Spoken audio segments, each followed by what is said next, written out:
Please. We're going to start today with, this is a meeting of the Innovation Technology General Services Committee. I'm joined by my colleague, Mr. O'Farrell. Mr. Bonin will not be joining us today. Mr. Villanueva, are there any public comment cards? We don't have much. No comments. Great. Not great, but we'll move forward. I don't mean it that way. What it is. Always like to hear public comment. I just mean it's something we don't have to deal with at the moment. So, would you please, Mr. Villanueva, please read item number 1. Item number 1 is a City Administrative Officer and Information Technology Agency reports relative to the Second Amendment to a contract with Verizon California, Inc. and with LTech Network Services, Inc. for communication and network services. This is a time limit file, and the last day for Council to act is December 6. We don't have any cards on this item, sir. Great. So, staff from the ITA and CAO's office, please identify yourself and make My name is Anastasia Tarpe, representing the CAO. Laura Ito with Information Technology Agency. The item before you requests approval of a Second Amendment for a 2-year contract extension without an increase in funds. Currently, ITA has 2 7-year contracts with Verizon and LTech. The 2-year extension will allow time for ITA to perform an IRFP. The total contract authority is $20 million per contract, and the cumulative expenditures to date are $15.56 million. On average, $2.2 million is spent on the contracts each year, and therefore expenditures should not exceed the $20 million contract amount. When a department requests services from ITA, ITA identifies if their staff can perform the work or if work needs to be contracted out to Verizon or LTech. Compensation for the contract is either paid by ITA, by a transfer of funds from another department, or fully funded by a requesting department. Thank you. Great. Do you want to add anything? Well, the type of work that this is communications cabling generally. So it's a sort of a staff augmentation service provided by Verizon and LTech. It is absolutely critical for the city to continue the services.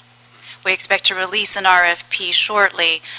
We're working on some of the prevailing wage issues that are relevant to this kind of service.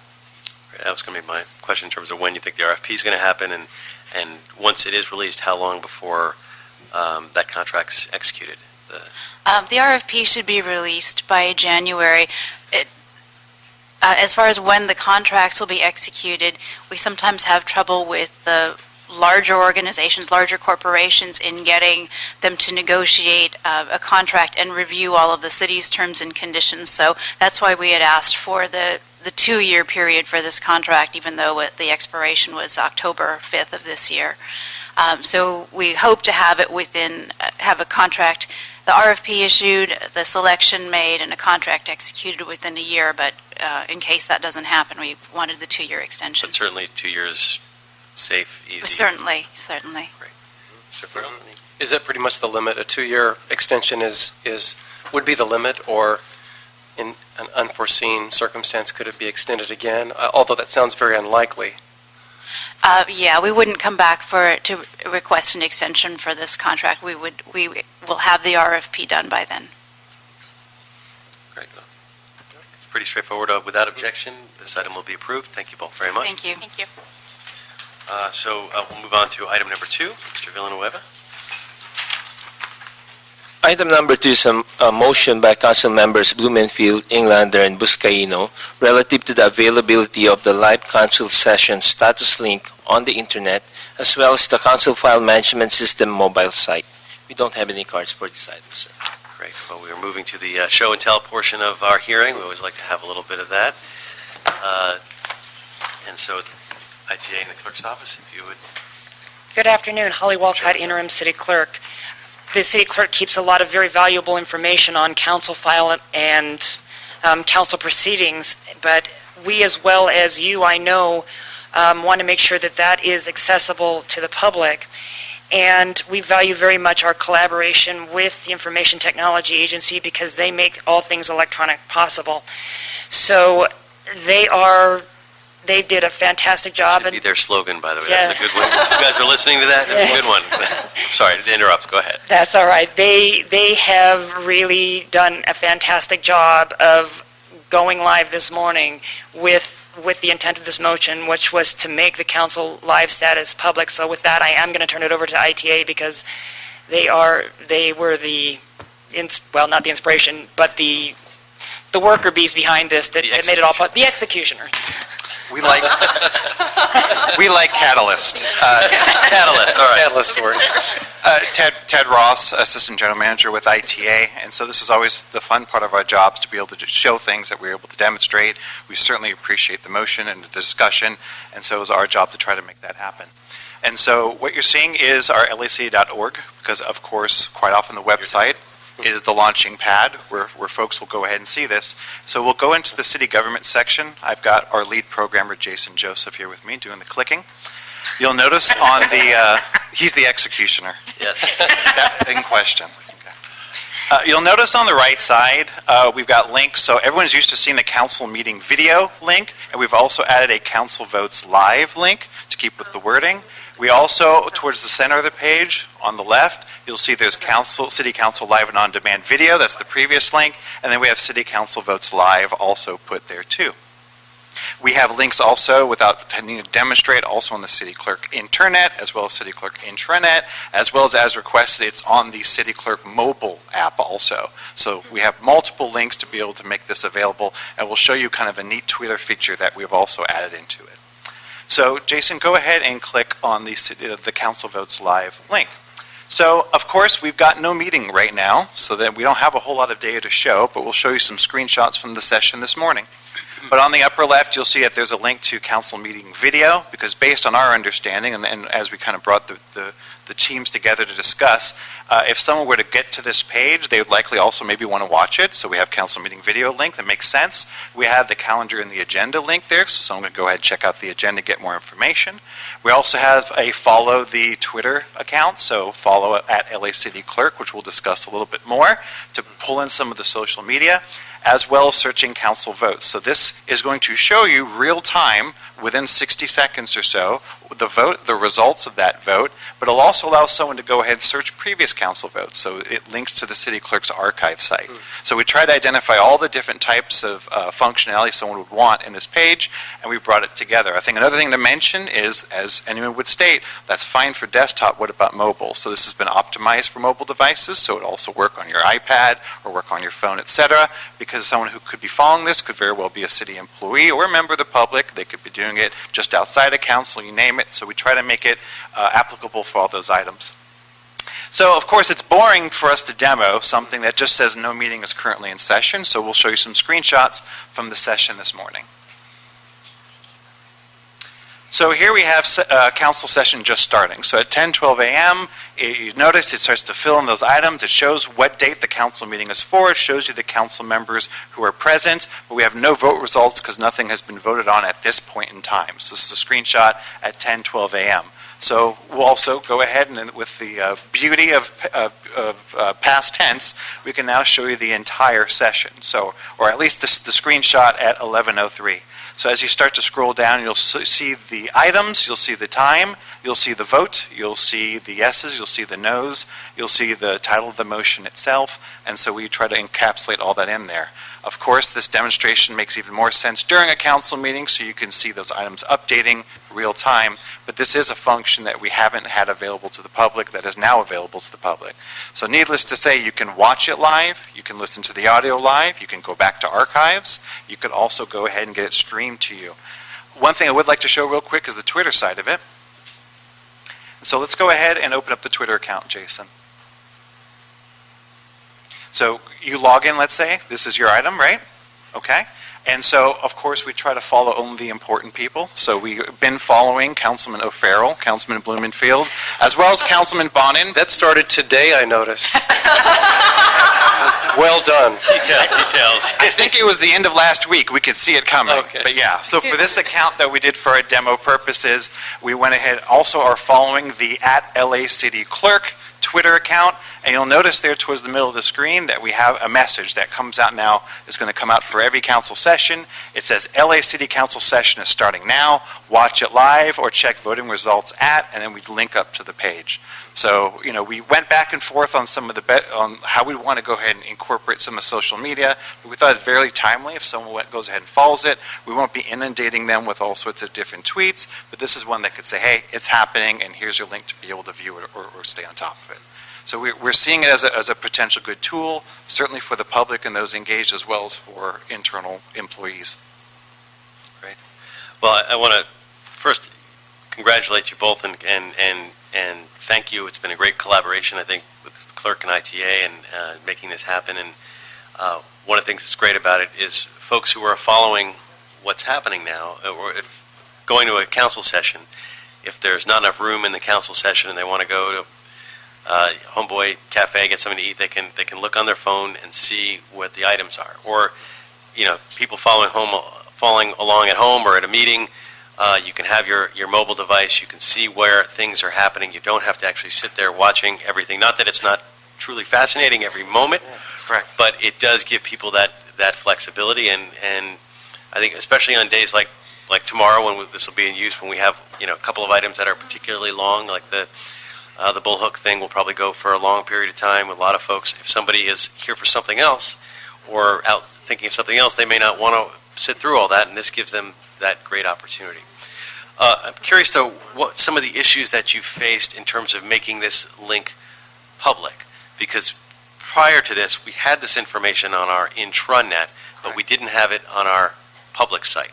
So what were some of the issues that you guys had to overcome to get it moved to the public site? Sure. So certainly it is something significantly different when you're hosting something inside our intranet on a city network connected to by city devices. So we move it out into our demilitarized zone, or DMZ. We make it available on an internet server, and we also took some significant efforts to improve some of the look and the feel, the functionality.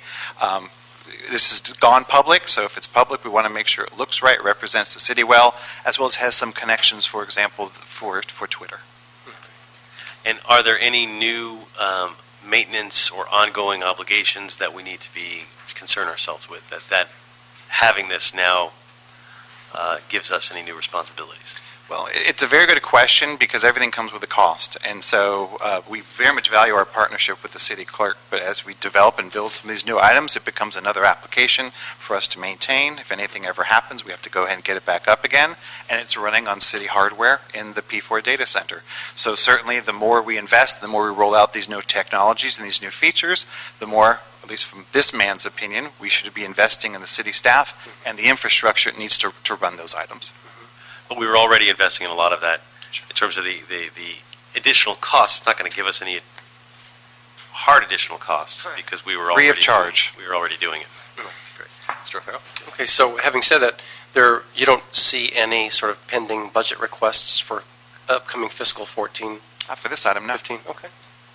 That's one of the nice things about this item is that it really was something that we were doing, and now by moving it to the public, it just fits in with all the transparency stuff that we're trying to do, whether it's the 311 system or the remote testimony or all this stuff. It's sort of a new day in LA for public input and transparency, and thank you both for making that possible. So, unless there's another question, It's great. without objection, I want to approve this item. Thank you. Thank you.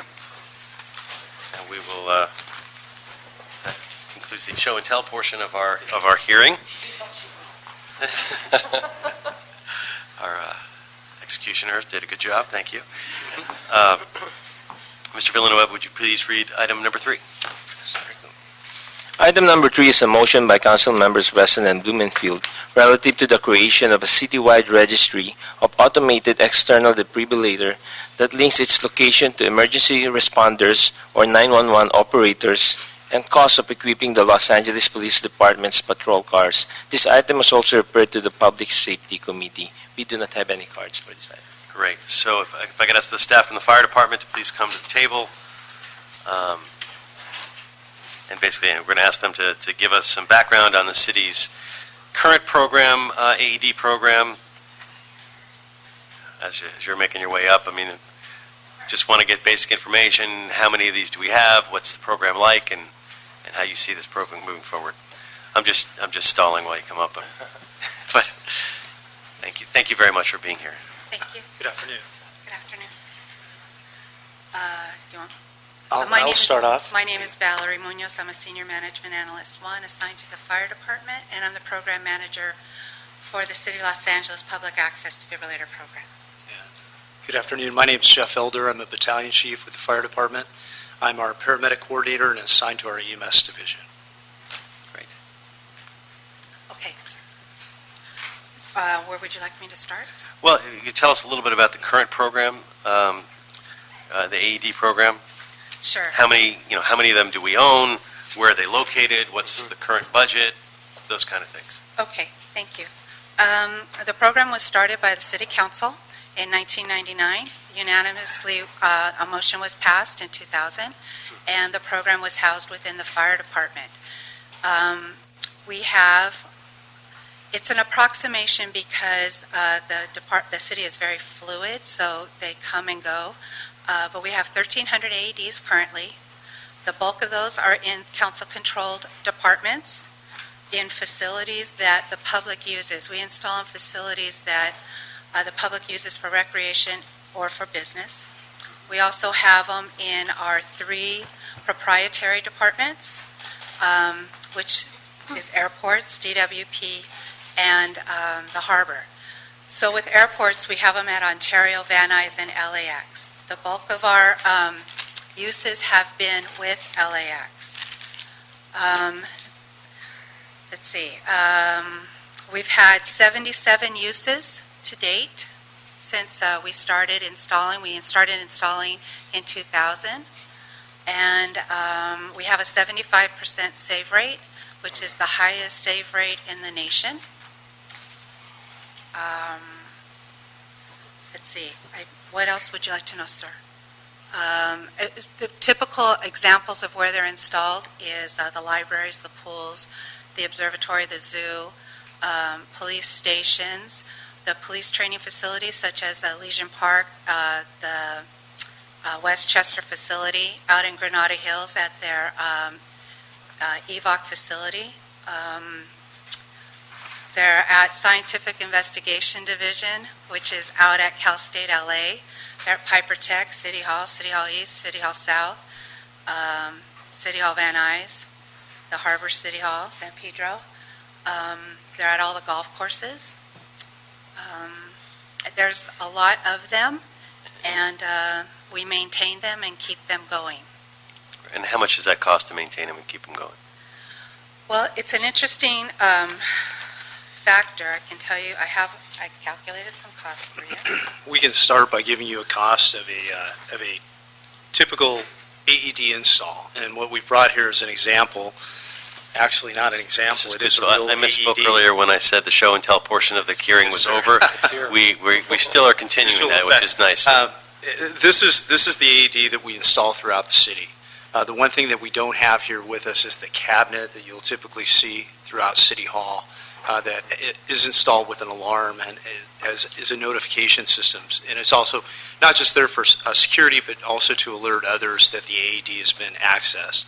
So Valerie can give you the cost of the AED itself, the cabinetry that goes along with it, which is part of the install, and then we'll cover the ongoing maintenance. Right. We use 2 different AEDs. This is the one that we're looking at for LAPD if they do acquire them for their black and whites for their trunks. This particular model, the quote from Philips, which is who we have a contract with, it's a $1,135 per unit. That does not include sales tax, but it does include the battery, a carry case, the AED itself, the pads, which are in that little pouch over there, and also a fast response kit. The fast response kit includes the scissors to cut the clothing off.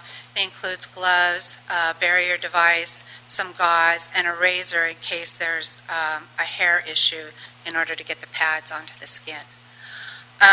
So all of this is $1,135. We're actually saving quite a bit because the AED, the list price, is $1,869. So it is a big savings that we would get.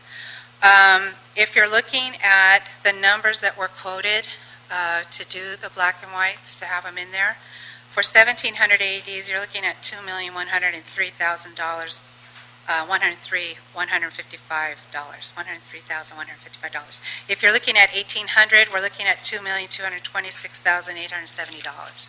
So it is quite a bit of money, and it's a lot of AEDs. What's the second one you said? The second one is $2,226,870, and that's for 1,800 of them. Okay. In order to be aware, the pads are good for 2 years. Okay, the pads run. Sorry. Is anybody else nervous? Because I am. The pads run. No need to be nervous here. Okay. We're an easygoing committee. Right. The pads are $49. These are the prices without the discount, so we get a discount on top of that. The battery is $149, and the fast response kit, which we replace every time there's a use, otherwise we don't replace it, that's $41. And again, those are the prices without the discounted amount. The thing about it is the batteries are good for every 4 years. So basically, we would have to have funding, or LAPD would have to have funding for replacing, if they go with 1,700 units, that's 1,700 AED batteries every 4 years, the pads every 2 years. So it's not just the initial output for the initial equipment, there's a maintenance factor involved in all of this.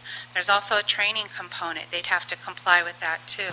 All of their patrol officers potentially would have this equipment in the trunk of their car. They would have to be trained following California state regulations in Title 22. They'd have to be trained American Heart or American Red Cross certification training every 2 years. So there's the cost of that also. And I can't tell you what that cost is because there's various forms of training. You can do an online component or you can do a classroom component. And it would depend on who they contract with to get that training. There's a time element regarding all of this too, which the AED program basically is a one-person operation, and you're looking at that person. And I have the entire city, and it's really more work than one person can do. There's a lot involved with it, and so I really think that not only is there a cost factor with materials, there's also the need for LAPD to have one person be their coordinator within that department, which is what I have in some of the other larger departments, such as DWP, the libraries, the port, LAWA, the convention center. I have people there that there's one person that's an AD coordinator, and it makes getting information out to their personnel as well as coordinating maintenance much easier to have that. So that would be something that they would need to consider also. So that's something the maintenance. Are there other things that we might think about in terms of resources that LAPD and LAFD would need in order to make this program successful? Well, because all of these are not going to be in a cabinet, the additional ones, they would just be in the vehicle. They don't need to have like I know I was asked about what kind of bracket they should use to keep them secure in the trunk. That isn't necessary. It can be just like that. But there is, I'm really not sure if we're looking at, I don't get any funding from LAPD for any of the ones that they already have. So the cabinets, for instance, that are on the walls, if we were looking at expanding the program that way, they're $300 to $400 a piece, depending on, there's two different variety of cabinets. There's 9-volt batteries that I have to go around every 6 months and replace 9-volt batteries on all of the cabinets. There's a lot of costs, and the program, basically I get about $66,000 a year to take care of batteries, pads, and expanding, purchasing additional AEDs. The challenge with the mobile devices, the ones in the squad cars, it's very hard for us to determine at this point because we haven't dealt with this in our current configuration regarding the PAD program or the AED program. LAPD would have to figure out a way to get to all of those vehicles every 2 years for the sake of replacing pads, and then 2 years later replacing batteries. So the program that Valerie currently runs, she's going to fix locations. So they can set their route, and they know those AEDs will be there when they get there. As far as determining how we would get to squad cars, how we would arrange that, how we would schedule that, we've never experienced that, so that would be a new challenge for us. I don't experience it on this level. I do have a few mobile devices, but it's very easy to get in contact with those people. We're talking about a lot of people that are working different watches, different shifts at different locations. I do have an extra consideration that I did make some notes to myself about. I believe that they're going to have some kind of a control system. So, for instance, I believe when we say patrol vehicles, we're talking about the vehicles that are at the stations. And every station has a kit room. And officers go in and they sign out for the vehicle, the keys to the vehicle they're going to use for that watch, and their shotgun and their radio. So I believe that the deployment of AEDs that each station gets should be assigned to a secure entity such as the kit room. And then it needs to be assigned out to the shop number, not necessarily to the officer, but to the vehicle shop number.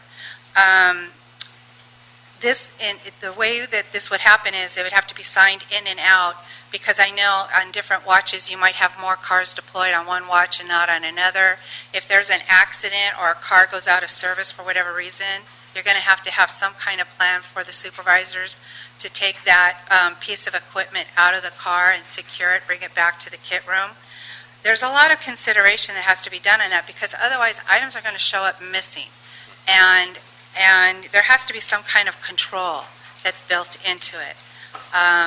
So I think that that's another consideration, is what is their plan for that. And I think whatever the plan is should be discussed with me, and so that I'm on board with how they're going to work it out. And I would have to contact, or they would have to contact me, so that I can go to the kit rooms to do whatever maintenance needs to be done, at different times, I guess, to get that maintenance done. So I think there's a lot more to it than just buying the material. I think it could be a successful program, and I think what we need to do is to marry up with LAPD and utilize our experiences in the AED field, share with them, and we can make this program work.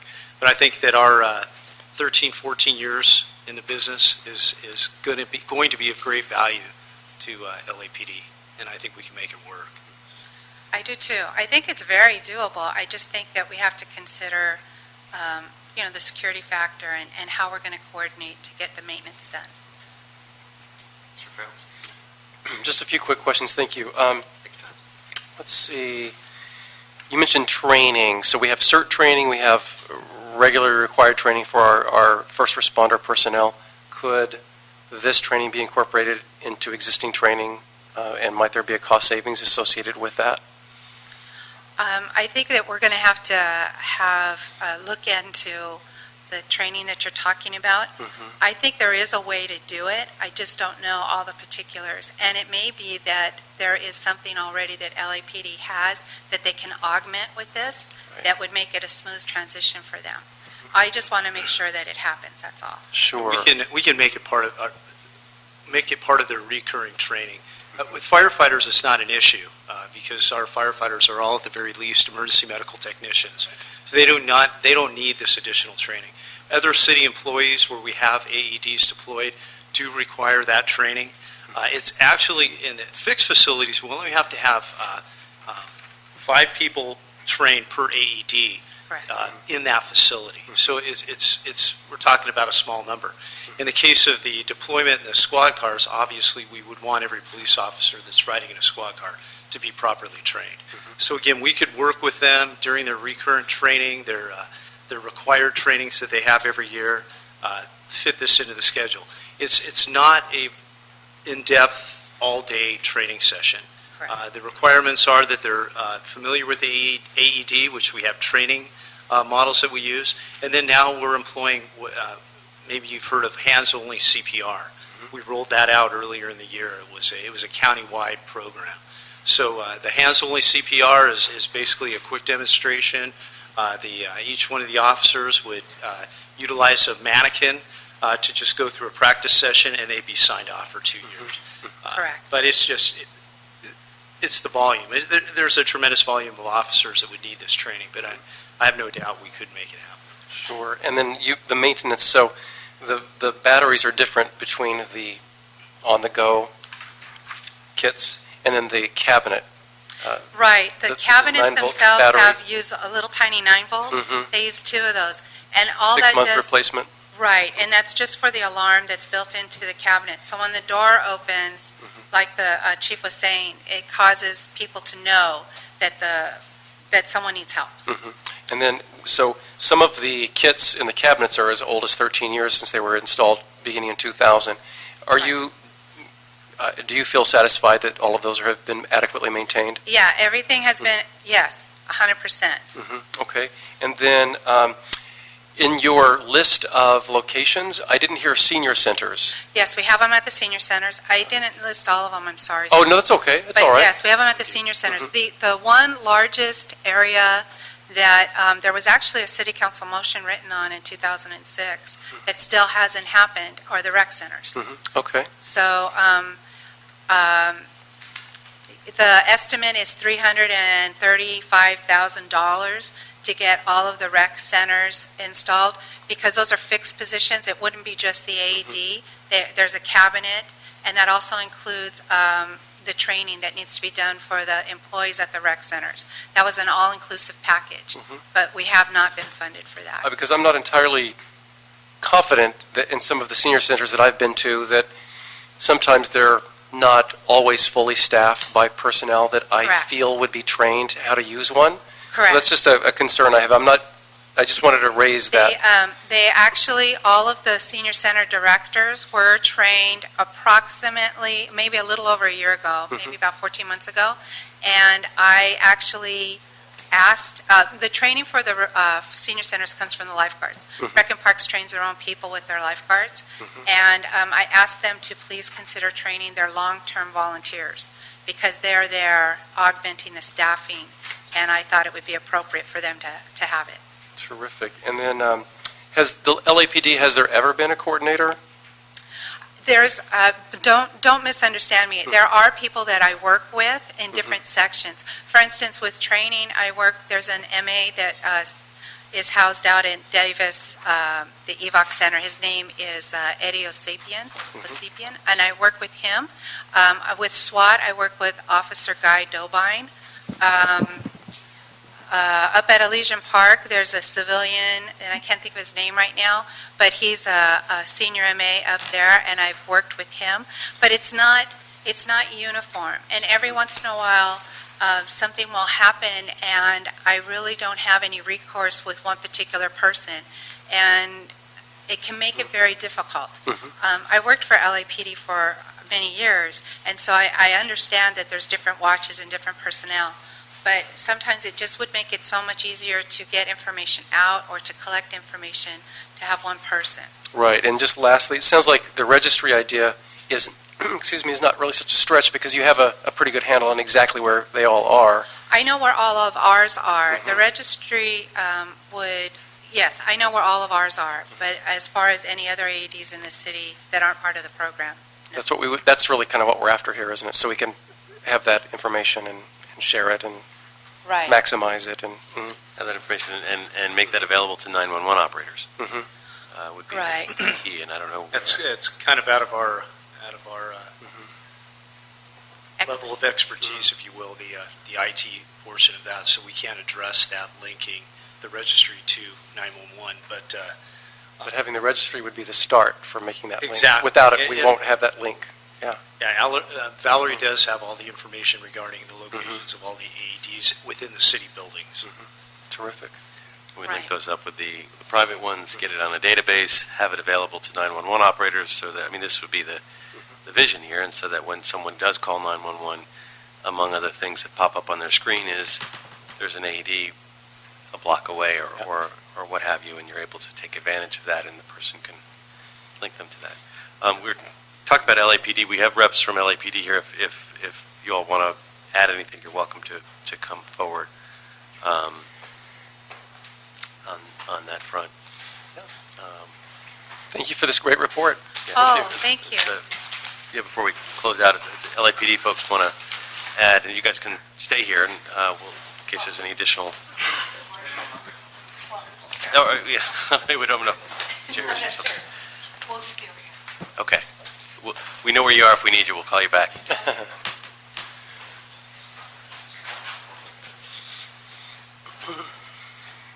Good afternoon. My name is Vartan Yegian. I'm the Director of Police Transportation. And I was tasked to determine if we can safely and productively have the AEDs installed in our vehicles, and we reported that we can. So we decided that the installation of AEDs can be done very easily. It would cost us about $200,000 to install all the components for the brackets only. We believe we will have a designated spot in each vehicle for the AED equipment to be stored. The equipment can remain in the vehicle permanently, or it can be transported in and out of the vehicle as it is assigned at the kit room, as earlier was described, the best method. We do have information on how we can store the AEDs in the vehicles, but what we don't have is the longevity of the equipment. We earlier heard that the AEDs are installed in cabinets. It's one thing to install it in a cabinet in an air-conditioned room. It's another thing to put it in a police vehicle where there are severe conditions in a trunk. Heat is one, vibration, and of course there also are accidents in a vehicle. So we don't know the life cycle of the component, how long it'll last. So those are the things we need to determine.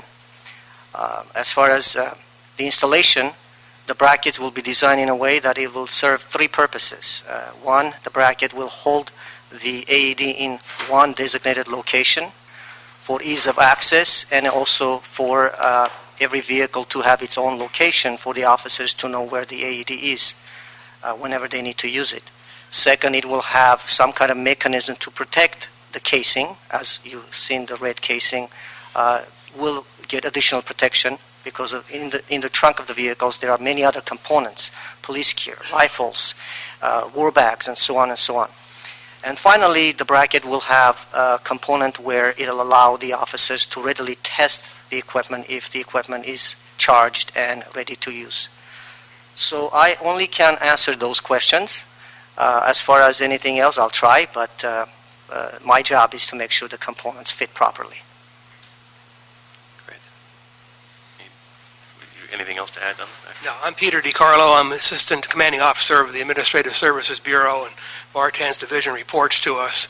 And we've done some analysis, as you've heard, about how to install them in the vehicles, what the potential cost could be, and the maintenance issues and what have you. But at this point, we haven't done a very in-depth analysis of the thing yet. It's something that can be done, it looks like, but at this point, we haven't done a full-blown analysis of it all.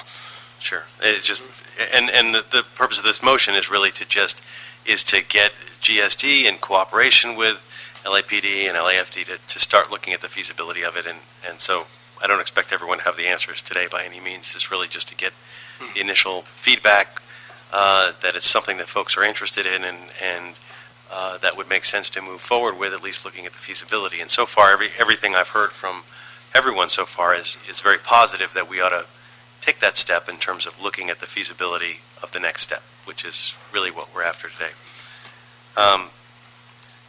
One thought that occurs to me, it's a little out of left field, and I don't know that either of you can answer it, or even either of you, but it's sort of part of the issue that's going to come across is going to be cost. How much does this thing cost us? Everybody agrees it's a great asset to have. Does anyone who's testified before now know, have we ever looked into public-private partnership? I mean, it seems that in some ways this is a great feel-good thing for, if these brackets are on the walls at libraries and things, I could imagine a scenario where it says, this life-saving device is sponsored and maintained by Kaiser Permanente or whoever.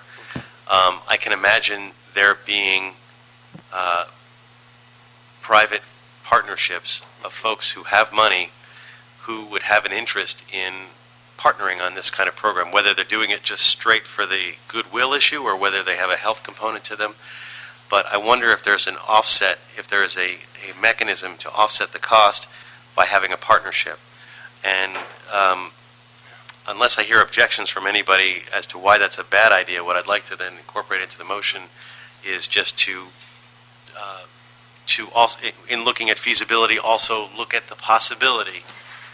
We're not saying we should do this because there could be problems with it. I can imagine problems too, but look into the possibility of public-private partnerships in terms of the maintenance and upkeep, for example, from health companies and others who could have an interest. I mean, obviously, they're not going to get a lot of advertising out of the bags that are in the back of a trunk, but they would if they're at every rec center or if they're at every senior center and they're getting the goodwill of everybody who sees that. Just kind of off the top of my head, but would I agree to add that in? Mr. Chair, I think it's a great idea, and I think that some of our police divisions have, obviously, greater wealth than others, and so I could imagine where public-private partnerships could work well. I know that many of them have booster clubs, including Northeast Division, so Blend might be interested in contributing, for example, in the trunk model. And I have never looked into the trunk of a police car, but it just seems like $200,000 in brackets is a lot, but understand that there's a lot of equipment that goes in the trunk of a police car, but there's no existing locking compartment that you could just put the kit as is inside. Not at no, this time, sir. No, there's just no way. No. Mhm. So the trunks are already occupied with many components, Mhm. and the new generation vehicles are actually more problematic in this area because the sedans are smaller, less area. So having a designated area serves two purposes. One, it has its dedicated location for this expensive and life-saver equipment. Second, officers don't have to have a second guess where the equipment is whenever they need it. Again, the cost is for the entire fleet if we decide to equip every vehicle. And I would recommend to equip every vehicle, even though not every vehicle may have AED, because the black and whites are rotating. And you never know which vehicle will be using the AED. Therefore, we equip all the vehicles in a standard format. So $200,000 may sound it's a lot of money, but to do it right, I think it's appropriate. And let me ask you, the new cars, you mentioned climate or temperature sensitivity. Are the new squad cars climate controlled in the trunk? If it's a sedan, there is no climate control mechanism, but SUVs do. So SUVs also have more room. And we're testing the SUVs starting November. We'll be purchasing black and white SUVs, so that may be the case. But our fleet is predominantly Crown Victoria, Ford Crown Victoria, and we won't be cycling the entire fleet until the next 2-3 years, unless the city council finds money for me and we can replace everything. But Thank at this you. point, that's where we are. Thank you. Well, Mr. Chair, I totally support including the public-private partnership for underwriting some of this. Just As as part in of- terms of looking into the feasibility, Absolutely. not mandating it, but just Exploring. exploring. Mhm. Yeah, I mean, and on the bracket issue, I guess the fire department didn't feel like they needed a special bracket, that it could just go in the trunk, and slightly different with the police department. We have a different protocols and different operation needs. I do not know what fire department does, but our analysis and actions were determined based on what we know what LAPD does. So there could be, this is not the only way we can do, but this is, we believe it's the better way. Well, great. Unless there's any questions, I think we'll move forward with this item. I appreciate all the input from everyone so far. There's a productive discussion and starting point for this idea. And without objection, we'll approve this motion, which will direct a report on the feasibility and costs of equipping LAPD and LAFD. So without objection, it is ordered. And we'll move on to item number 4. Thank you. Thank you very much. Item number 4 is a closed session item. The committee will be recessing into closed session pursuant to... So before we do 4, just to get it out of the way, I'd like to, by unanimous consent, if it's agreed, to link items 5 and 6. We've been doing this. This has to do with obsolete records, so we'll move those forward. Although I assume we have no cards on those issues, and it'll be approved on consent. So moved, Mr. Chair. Great. So now we could move to item 4 and go into closed session. Okay. Yeah, the committee is now recessing into closed session pursuant to Government Code Section 54956.9 D1 to allow the committee to confer with its legal counsel on the following matters: a city attorney report relative to the patent infringement dispute and settlement negotiation with FSX Equipment, Inc. This item is also referred to the Budget and Finance Committee. Right.